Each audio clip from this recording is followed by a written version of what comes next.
KG SD PJOK Kecamatan Pancoran, Jakarta Selatan.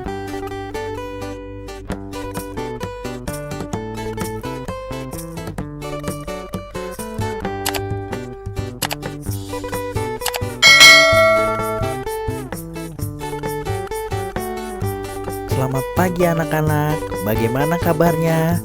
Semoga sehat selalu ya. Salam olahraga.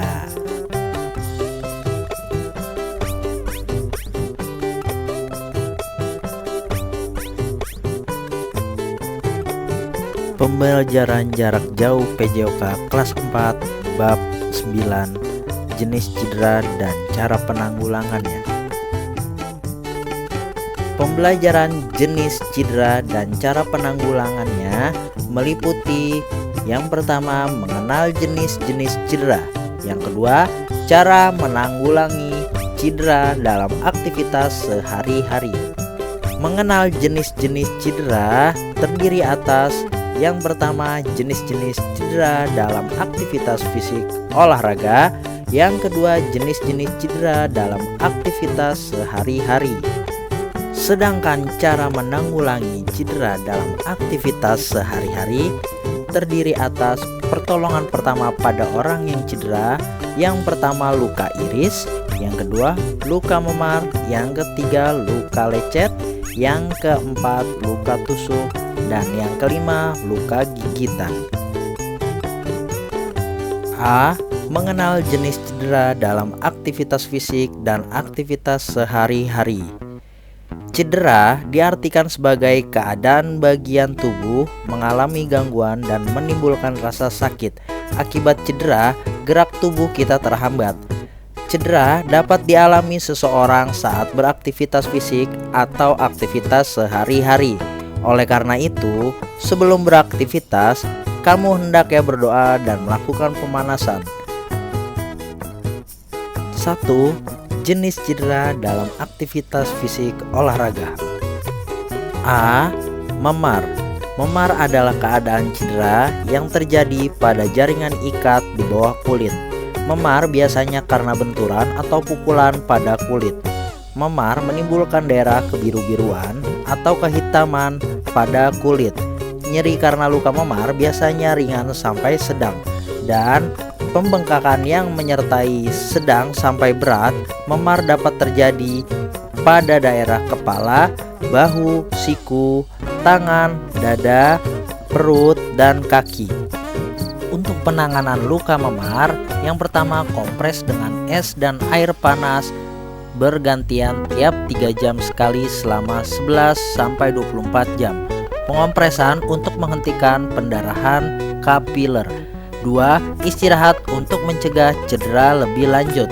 Yang ketiga, hindari benturan di daerah cedera saat beraktivitas fisik. B. Cedera otot. Cedera otot terdiri atas cedera otot tendon dan cedera otot ligamen. Otot tendon menghubungkan otot dan sendi atau otot dan tulang, sedangkan otot ligamen mengikat tulang dan persendian. Bagaimana cara menanggulangi cedera otot? Penanggulangan cedera otot dengan mengistirahatkan bagian yang cedera dan mengompresnya dengan air es ya anak-anak. C. Pendarahan. Ingat ya anak-anak, pendarahan ada 2 yang akan kita pelajari. Yang pertama, pendarahan hidung. Yang kedua adalah pendarahan mulut. Kita bahas dulu yang pertama, pendarahan hidung. Bagaimana cara mengatasi pendarahan pada hidung yang biasa kita sebut dengan mimisan? Langkah-langkah untuk mengetahui cara mengatasi pendarahan pada hidung sebagai berikut. Yang pertama, dudukanlah penderita. Jepit hidung sedikit ke bawah tulang rawan hidung. Posisi ibu jari berhadapan dengan jari-jari lain. Lakukan selama 5 menit. Anjurkan korban bernapas melalui mulut. Yang kedua, berikan kompres dingin di sekitar batang hidung, mata, hingga pipi. Yang ketiga, jika pendarahan tidak berhasil dihentikan, segera meminta pertolongan kepada orang di sekitarmu. Yang kedua, pendarahan mulut. Tindakan menanggulangi pendarahan mulut sebagai berikut. Yang pertama, pendarahan dari bibir atau gusi dihentikan dengan penekanan langsung dan kompres dingin. Yang kedua, jika terdapat gigi goyang atau fraktur, gigi tidak dicabut, korban dibawa ke klinik atau rumah sakit untuk ditangani dokter gigi. D. Kehilangan kesadaran atau pingsan. Tindakan untuk menangani korban pingsan sebagai berikut. Yang pertama, jika wajah orang yang pingsan pucat karena kelelahan atau lapar, baringkan di tempat datar. Letakkan kepala lebih rendah dari kaki agar darah mengalir ke kepala korban pingsan. 2. Jika wajah orang yang pingsan memerah, sanggah kepalanya dengan bantal atau sesuatu.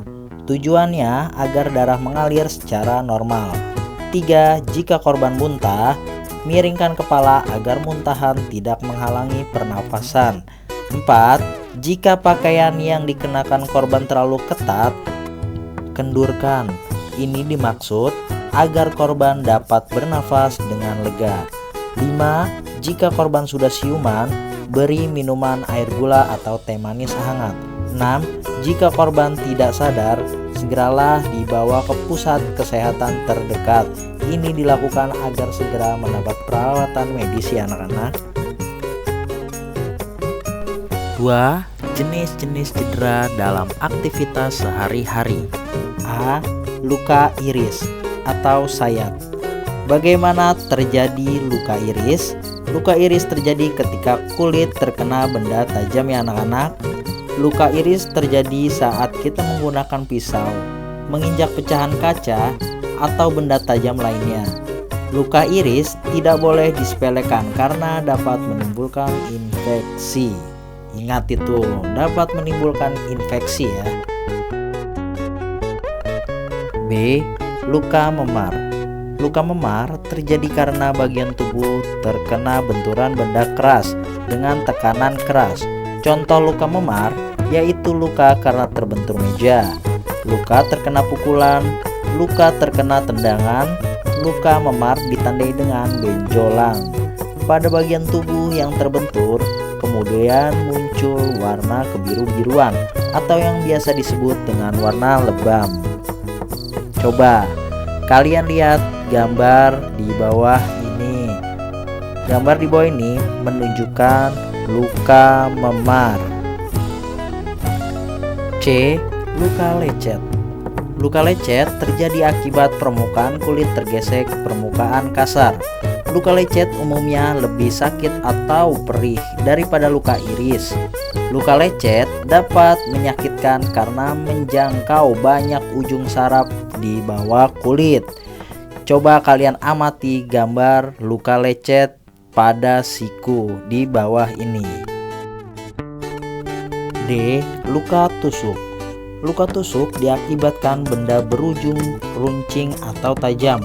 Luka tusuk umumnya disebabkan benda runcing seperti garpu, gunting, obeng, anak panah, pecahan kaca, pensil, dan ballpoint. Coba anak-anak lihat gambar di bawah ini. Di bawah ini adalah gambar contoh luka tusuk karena duri. E. Luka gigitan.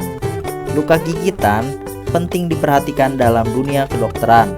Luka ini dapat menyebabkan antara lain: yang pertama, kerusakan jaringan secara umum; yang kedua, pendarahan serius jika pembuluh darah besar terluka; yang ketiga, infeksi oleh bakteri atau patogen lainnya seperti rabies; yang keempat, dapat mengandung racun seperti pada gigitan ular; dan yang kelima, awal dari peradangan dan gatal-gatal. Di bawah ini adalah contoh dari luka gigitan ya anak-anak.